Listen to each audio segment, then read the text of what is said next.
Assalamualaikum warahmatullahi wabarakatuh.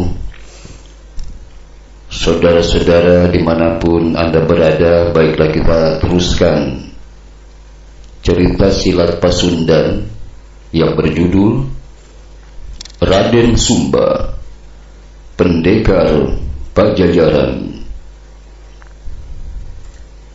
Insyaallah dalam kesempatan kali ini kami Asep Ihsan dengan teman-teman di sini dari Cahaya Ilmu mau menyampaikan bagian yang kedua dari cerita Raden Sumba, Pendekar Pajajaran.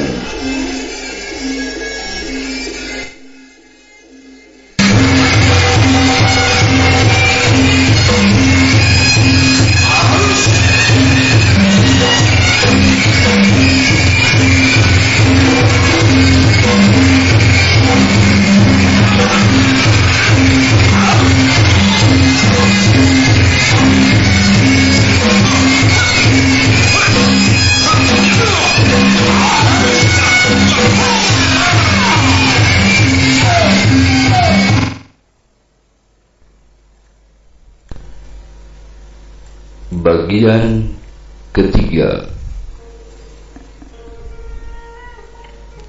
Huru Hara.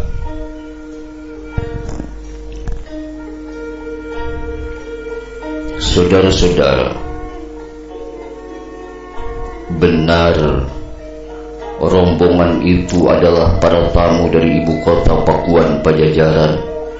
Mereka dipimpin oleh Pamanda Kunten, adik ayahanda Banyak Citra yang tinggal di ibu kota Pakuan Pajajaran. Beliau menjadi pembantu menteri di sana. Pamanda Kunten datang dengan berlinang air mata. Kedatangannya itu tidak saja disambut para keluarga Banyak Citra, saudara, tetapi juga oleh hampir seluruh bangsawan kota Medang. Malam itu mereka berkumpul kembali di ruangan tengah istana. Banyak Sumba sebagai anak laki-laki yang terbesar diperbolehkan hadir di ruangan tengah itu. Ia tidak duduk di depan, tetapi di sudut di tempat yang agak gelap. Ketika ruangan mulai hening, dengan isyarat ayahanda Banyak Citra memerintahkan Pamanda Kunten untuk menyampaikan berita yang dibawanya, tidak saja kepada ayahanda, tetapi juga kepada hadirin yang berkumpul. Selanjutnya Pamanda Kunten mulai berbicara. Kakanda Banyak Citra, bagi para bangsawan kota Medan, saat ini saat yang paling menyedihkan dalam hidup saya. Saya harus menyampaikan berita yang paling menyedihkan yang dapat didengar oleh Kakanda Banyak Citra dan para bangsawan kota Medan. Ternyata berita sedih itu sudah tiba sebelum kami datang. Oleh karena itu kami hanya akan menjelaskan jalan ceritanya hingga peristiwa itu terjadi. Penjelasan tentang jalannya peristiwa ini kami terima dari pihak-pihak yang dekat hubungannya dengan istana, Rakanda, dan juga lembaga kepuragabayaan.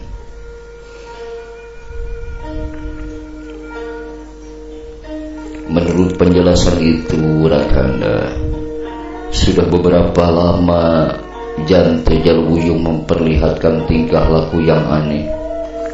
Ia seolah-olah memendam suatu persoalan yang tidak mau dikemukakan kepada orang lain, Rakanda, juga kepada sahabat karibnya yaitu Pangeran Anggadipati. Kemudian Jante, seperti kita ketahui, ditempatkan di Kutabarang sebagai pengawal penguasa Kutabarang. Disitulah Jante terlibat perselisihan dan perkelahian dengan Raden Bagus Wiratanu serta para pengiringnya. Raden Bagus Wiratanu ini putra sulung penguasa Kutawaringin, Rakanda, sebagaimana Anda tahu. Ia mencintai putri Mayang Cinde yang berasal dari kota yang sama, tapi kemudian pindah ke Kutabarang. Rupanya antara Mayang Cinde dan Jante ada hubungan, Rakanda. Itulah sebabnya Raden Bagus Wiratanu pada suatu hari menyergap Jante. Dalam perkelahian itu Jante membunuh Raden Bagus Wiratanu dan melukai beberapa orang pengiringnya. Begitu Rakanda. Nah Rakanda, setelah peristiwa itu Jante menghilang dari Kutabarang. Tumenggung Wiratanu dari Kutawaringin mengadu kepada Sang Prabu di Pakuan. Semua anggota keluarga Wangsa Wiratanu berikrar untuk membalas dendam. Sang Prabu mengirimkan beberapa orang Kuragabaya untuk menyelidiki. Lalu terjadi pula peristiwa yang menggemparkan. Beberapa orang bangsawan yang sedang berburu diserang dan dibunuh oleh Jante. Para Kuragabaya dikerahkan ke tempat kejadian itu untuk menangkap Jante. Tetapi dalam usaha itu Jante terjatuh ke jurang Rakanda. Dan berita selanjutnya sudah kita ketahui bersama.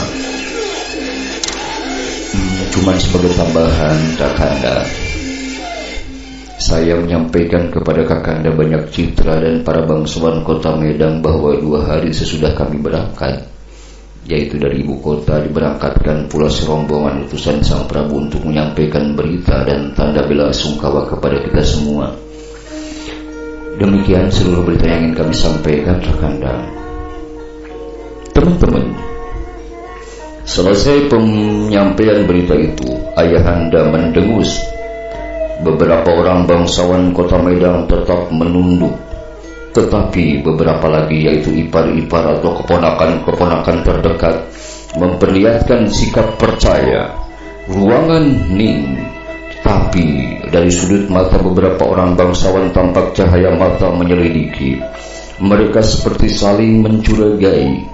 Tapi tak seorang pun berani membuka hatinya untuk mengetahui isi hati pihak lain. Akhirnya karena tekanan keheningan itu semakin berat, beberapa orang bangsawan bergerak-gerak dari tempat duduknya.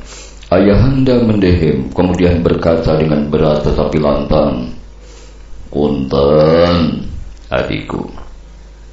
Terima kasih atas jerih payahmu dan sahabat kalian yang telah melakukan perjalanan begitu jauh dari ibu kota Pakuan Pajajaran, tapi tanpa mengurangi rasa terima kasih kami, tanpa mengurangi rasa hormat dan terima kasih kami ingin kusampaikan kepada kalian dan para bangsawan kota Medan bahwa kisah tentang peristiwa itu terlalu bagus dan terlalu mudah membebaskan pihak-pihak yang terlibat dari kesalahan-kesalahan yang mungkin telah diperbuat hubungan dengan kematian anakku itu. Oleh karena itu, kisah itu masih terbuka untuk penelitian dan pembahasan kami di kota Medan ini. Di samping itu pun kami memiliki kisah lain yang berbeda dengan kisah yang kalian bawa. Nah, inilah kisah yang akan aku sampaikan, akan kuceritakan kepada kalian semua termasuk Adinda. Sebenarnya sejak lama Jante sudah membawi rencana busuk yang diarahkan kepadanya. Ia pernah menceritakan kepadaku bahwa dalam setiap pelatihan, para pelatih dan kawan-kawan seperguruannya berulang-ulang mencoba membunuhnya. Demikian juga di medan pertempuran, Jante sering merasa dijadikan umpan untuk memancing serangan lawan. Begitu Adinda dan teman-teman sekalian. Untung ia cukup sigap dan waspada, dan memang begitulah adat atau kebiasaan dari Jante anakku. Demikian Jante berulang-ulang mengatakan kepadaku, ia sudah curiga lama sebelum peristiwa itu terjadi. Bahkan begitu curiganya ia akan pengkhianat itu, sering ia berjaga-jaga di malam hari hingga kurang tidur. Di samping itu ia pun sering termenung memikirkan alasan orang-orang yang bermaksud membunuhnya. Nah, pada suatu hari ketika aku masuk ke biliknya, begitu curiganya Jante sehingga ia tiba-tiba menyerangku. Aku kan ayahnya. Untung aku segera berteriak dan berseru kalau aku ayahandanya. Ketika itulah aku tanya mengapa ia berbuat demikian. Ia menjawab bahwa sudah lama orang-orang di Padepokan Tajimalela mencoba membunuhnya. Ia begitu berterus terang kepadaku, padahal biasanya ia sangat tertutup. Barangkali karena menyadari betapa besarnya bahaya yang mengancamnya, akhirnya ia mencurahkan isi hatinya kepadaku, yaitu orang-orang yang bermaksud membunuhnya. Alasannya hanya satu, ia terlalu hebat sebagai seorang Puragabaya. Teman-teman hadirin diam. Tapi jelas bagi banyak sumba tidak semua setuju dengan apa yang dikatakan ayahanda. Sebagian bangsawan saling melirik lewat sudut mata, seolah-olah mereka berbincang-bincang melalui cahaya mata mereka. Akan tetapi tidak ada di antara mereka yang berani membantah apa yang dikatakan ayahanda. Karena hadirin diam, ayahanda pun mulai berkata lagi.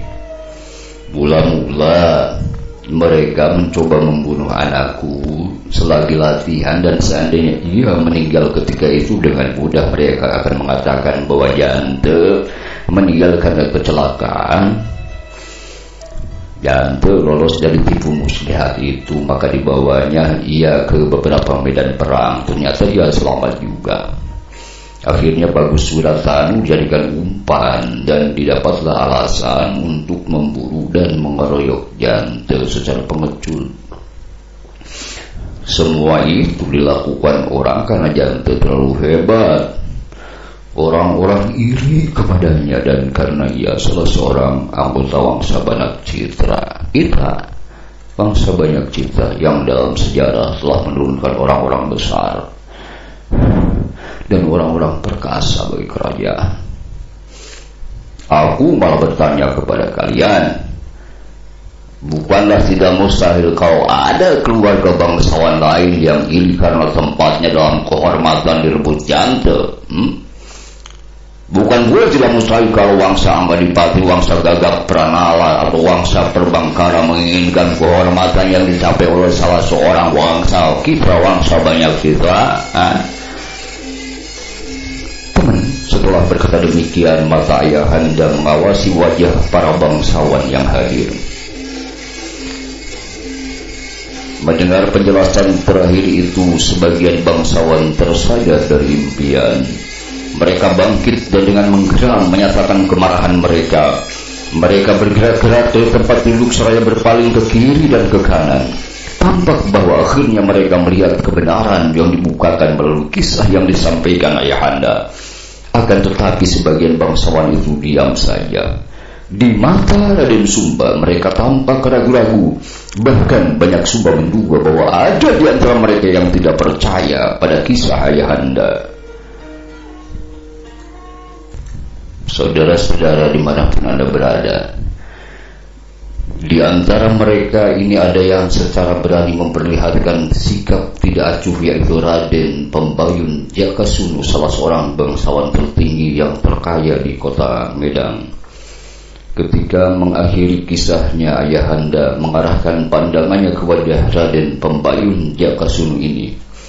Akan tetapi Raden Pembayun Jakasunu dengan tak acuh melihat ke kiri dan ke kanan dengan ujung matanya. Bangsawan yang lain yang tampak tak percaya seolah-olah saling memberi isyarat dengan Raden Pembayun Jakasunu. Bahkan banyak Sumba melihat dengan remang atau dalam remang. Salah seorang bangsawan ini ada yang tersenyum mengejek. Raden Sumba memandang hal itu dengan hati panas. Tapi ia tidak dapat berbuat apa-apa. Ia hanya berjanji dalam hati bahwa hal itu akan dilaporkan kepada ayahanda setelah selesai pertemuan. Baiklah, ujar Pamanda Kunten memecah keheningan. Marilah kita semua menunggu saja bagaimana kisah yang akan disampaikan kepada kita oleh para utusan resmi Sang Prabu yang dalam waktu dekat akan tiba di kota Medang ini. Setelah itu kita akan mengambil sikap. Teman-teman, bagaimana jawaban ayahanda? Aku mengambil sikap. Seluruh kota Medang sudah mengambil sikap, yaitu akan membalas dendam. Para pemuda kota Medang dalam malam tadi telah berikrar bahwa mereka akan membunuh para pembunuh Jante. Mereka akan meminum darahnya dan memakan hatinya, dan akan melemparkan bangkainya kepada anjing. Sumpah ini diucapkan dengan saksi Sang Hyang Tunggal dan tidak akan dicabut lagi. Para pemuda kota Medan bukan orang-orang yang suka menjilat ludahnya kembali. Demikian kata ayahanda. Mendengar perkataan itu bergumamlah sebagian bangsawan, tetapi sebagian orang diam saja. Tampak oleh banyak Sumba bahwa ayahanda pun menyadari apa-apa yang dilihatnya. Saudara-saudara,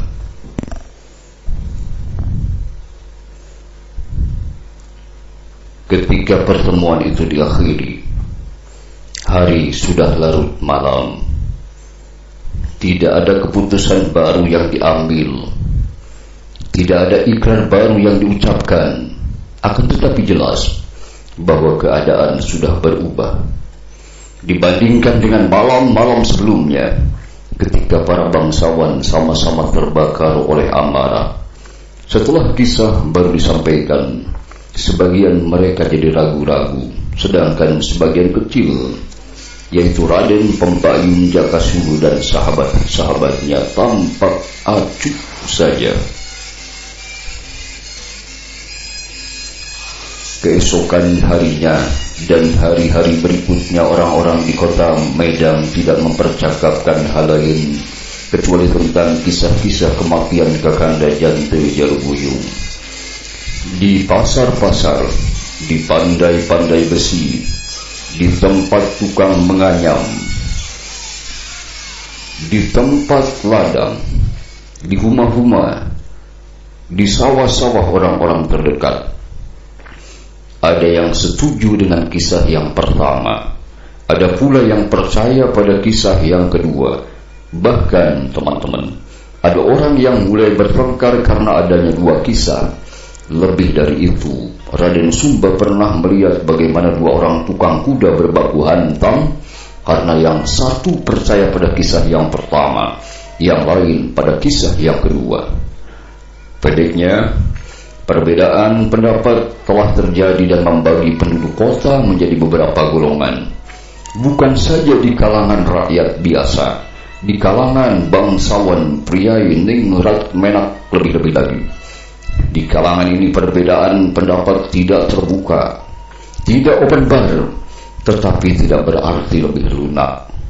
Sebaliknya, walaupun dibisikkan dalam ruangan-ruangan tertutup, perbedaan pendapat tidak lebih kecil, jurang perpecahan tidak lebih sempit.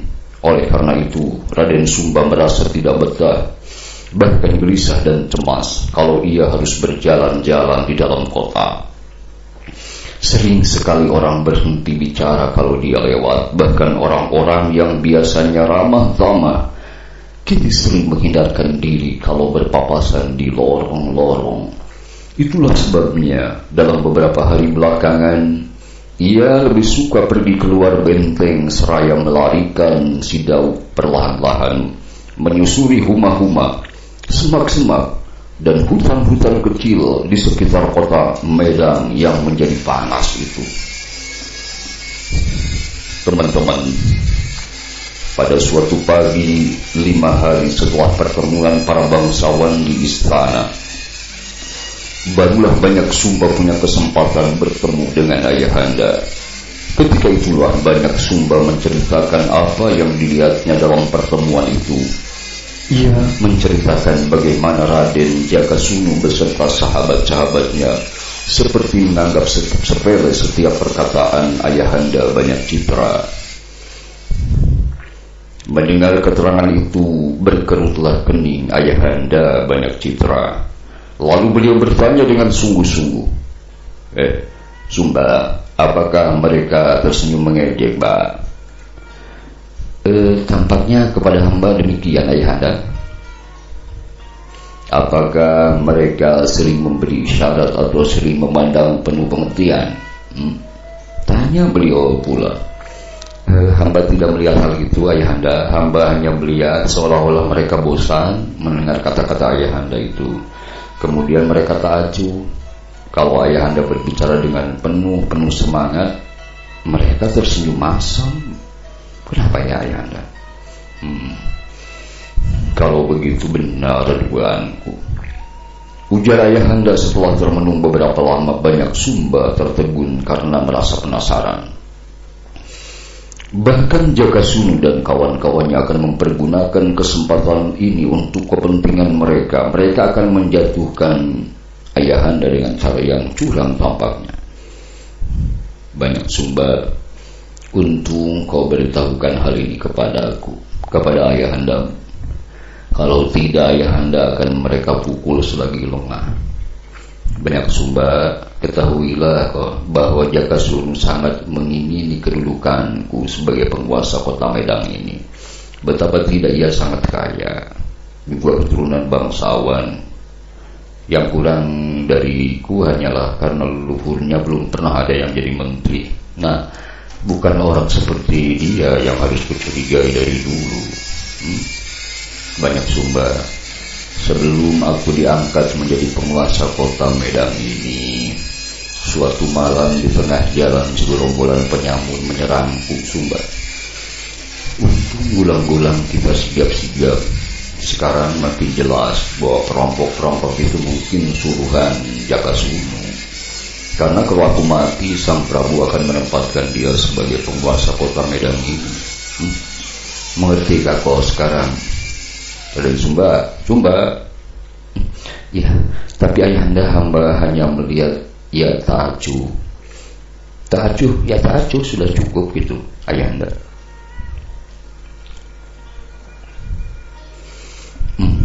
Sumba, untung kau memberitahukannya kepadaku. Untung. Dalam 3 hari belakang ini, Ayah sedang menulis surat untuk Sang Prabu di Pakuan Pajajaran. Ayah memohon kepada beliau agar para pembunuh jante diserahkan supaya keadilan bisa ditegakkan. Ayah harus tetap waspada dan melindungi hingga surat itu dapat diterima dengan baik oleh Sang Prabu. Ya, siapa tahu Jagasunu akan mengerahkan orang-orangnya lagi dalam rangka merebut kedudukan Ayah, Sumba. Walaupun tidak tahu apa yang harus percaya dan harus tidak percaya, dan pikirannya menjadi bingung oleh masalah-masalah yang ruwet ini, yang hidup di antara orang-orang tua. Banyak Sumba tidak bertanya apa-apa lagi kepada ayahandanya. Di samping itu, tampak Ayahanda sangat terguncang oleh keterangannya.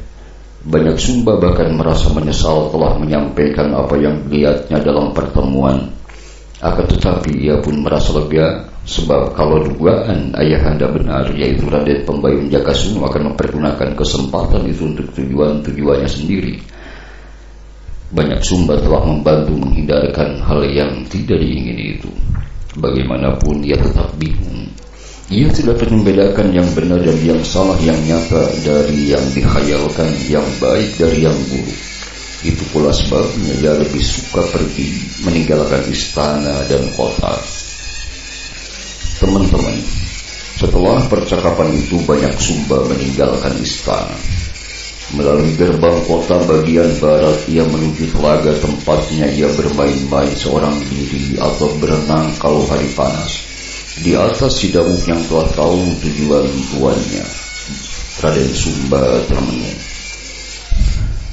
Dalam renungannya itu ia tidak mau mengingat-ingat percakapan dengan Ayahanda Banyak Citra ataupun kejadian-kejadian yang bertalian dengan pertemuan beliau dengan para bangsawan. Ia teringat kepada Kakanda Jante Jaluguyung. Tiba-tiba saja ia sadar bahwa Kakanda Jante telah tiada untuk selama-lamanya. Memang Kakanda Jante bukanlah seorang kakak yang lemah lembut. Ia kakak yang tidak suka bergaul dengan adik-adiknya.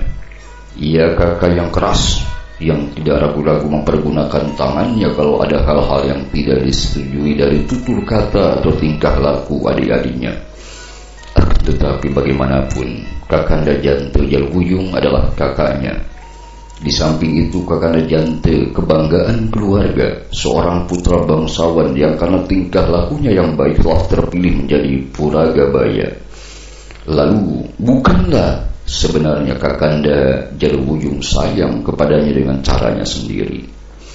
Bukankah Kanda Jalewuyung yang mengajarinya naik kuda, memanah, mempergunakan tombak, walaupun dalam memberi pelajaran sangat murah dengan caci maki dan bahkan tempeleng? Dan bukanlah kalau sekarang ia mahir dengan kepandaian seorang kesatria, hal itu berkat pendidikan Kanda Jante Jalewuyung yang keras. Kesadarannya itu tiba-tiba menyebabkan hati banyak Sumba terhenyak. Tiba-tiba matanya basah, dan ketika ia menyibakkan rambut yang ditiup angin ke pipinya, telapak tangannya menjadi basah oleh air mata. Perlahan-lahan kesedihan itu menjadi lebih dalam ketika ia menyadari bahwa sebenarnya kesedihan itu tidak ia sendiri yang merasakannya. Ayahanda kelihatannya lebih tua beberapa tahun setelah mendengar berita kematian Kakanda Jante Jalewuyung. Ibunda tidak pernah meninggalkan tempat Teraguan dalam beberapa hari setelah peristiwa itu. Demikian juga Ayunda Junta Inten, kakaknya, yang walaupun dapat mengerjakan tugasnya sehari-hari selalu berurai air mata. Kesadaran itu, saudara, menyebabkan Raden Sumba menyadari apa artinya ikatan keluarga, kesetiaan, dan perasaan semasing orang-orang yang sekeluarga. Kesadaran itu menyebabkan ia mengerti apa yang disebut suatu kehormatan keluarga itu. Ia tiba-tiba mengerti dan menghayati apa yang dikatakan ayahanda ketika upacara di lapangan istana, ketika pertemuan-pertemuan dengan para bangsawan dan adik-adik beliau yang datang dari Kutabarang maupun dari Pakuan Pajajaran. Tiba-tiba berkobarlah kemarahan dan semangat balas dendam dalam diri banyak Sumba. Perlahan-lahan bibirnya membisikkan sumpah yang diucapkan oleh bangsawan-bangsawan muda di dalam upacara itu. Minum darahnya, makan hatinya, lempar bangkainya ke tengah-tengah anjing kampung. Bisiknya, bisikan ini keluar dari semangat yang menyala dalam dadanya. Kemudian membantu memperbesar nyala itu. Minum darahnya, makan hadiah, lempar bangkainya pada anjing. Tiba-tiba banyak Sumba berteriak. Si Dauk meringkik, lalu melompat dan berlari bagi anak panah. Si Dauk melonjak-lonjak melalui ladang, humas, semak-semak dan hutan-hutan kecil sebelah barat kota Medan. Banyak Sumba memacunya menuju telaga tempatnya menyepikan diri. Tidak berapa lama langkah si Dauk menjadi perlahan, dan tibalah mereka di tepi telaga itu. Si Dauk minum, sementara banyak Sumba mencelupkan kakinya. Air yang sejuk itu seolah-olah merayap mendinginkan kaki juga hatinya. Detak jantungnya melambat dan duduklah Raden Sumba di atas sebatang kayu yang melintang di sana. Tiba-tiba didengarnya bunyi berpuluh-puluh kaki kuda dari balik hutan kecil. Banyak Sumba bangkit. Lalu ia menyelinap ke semak-semak menuju arah datangnya bunyi kaki kuda itu. Berulang-ulang ia melompati semak duri. Berulang-ulang ia merunduk di bawah dahan-dahan yang melintang. Berulang-ulang pula ia membetulkan tali alas kaki kulit yang dipakainya. Akhirnya tampak di hadapannya suatu bagian hutan yang terbuka. Ia berhenti menahan nafasnya. Suara dengus kuda terdengar. Demikian juga suara orang yang bercakap. Ia menjatuhkan diri dan bergerak mendekati suara itu dengan merangkak. Maka tampaklah apa yang ingin dilihatnya. Dua orang bangsawan tinggi berpakaian kebesaran kerajaan duduk di atas kuda mereka yang didandani dengan rapi. Di belakang kedua orang bangsawan ini sekurang-kurangnya 15 orang jagabaya bersenjata lengkap dengan pakaian perang. Rombongan ini berhadapan dengan 6 orang penduduk kota Medan, yaitu bangsawan-bangsawan yang dipimpin Raden Pembayun Jakasunu. Mereka bersalaman, kemudian berhadapan kembali dan mulailah bangsawan asing itu bertanya, jadi kemungkinan pemberontakan itu ada? Segalanya mungkin, Pangeran, tapi hamba tidak melihat kemungkinan seburuk itu, jawab Raden Jakasunu. Teman-teman, bagaimanapun kita harus memikirkan yang buruk lebih dahulu, kata bangsawan yang seorang lagi. Bangsawan-bangsawan muda setempat sudah berikrar untuk membalas dendam, sambung Raden Jakasunu. banyak citra ini memang keras kepala sayang. Padahal ia seorang penguasa yang baik. Yang jadi soal adalah ia keras kepala, sempit, perasa dan angkuh. Kata bangsawan yang satu lagi kepada kawannya, ya, tugas kita dari Sang Prabu hanya menyampaikan keterangan dan bela sungkawa. Kukira tidak perlu kita berpikir hingga ke soal kemungkinan pemberontakan. Soalnya kita perlu berhati-hati juga. Siapa tahu kita ditangkap, lalu dijadikan sandera untuk tujuan-tujuan banyak cita yang tidak kita ketahui, teman. Bukankah katamu tadi ia akan menuntut kepada Sang Prabu agar Anggadipati diserahkan kepadanya? Tanya bangsawan itu kepada Raden Jakasura. Demikian pendengaran hamba dari salah seorang teman hamba yang dekat dengan Raden banyak cita. Pangeran, jawab Raden Jakasura. Banyak Sumba tidak sabar lagi untuk memberitahukan apa yang dilihat dan didengarnya kepada ayahandanya. Ia merangkak kembali ke tempatnya semula, pakaiannya sobek-sobek dan kulitnya luka-luka oleh duri semak-semak. Tetapi itu tidak dipedulikannya.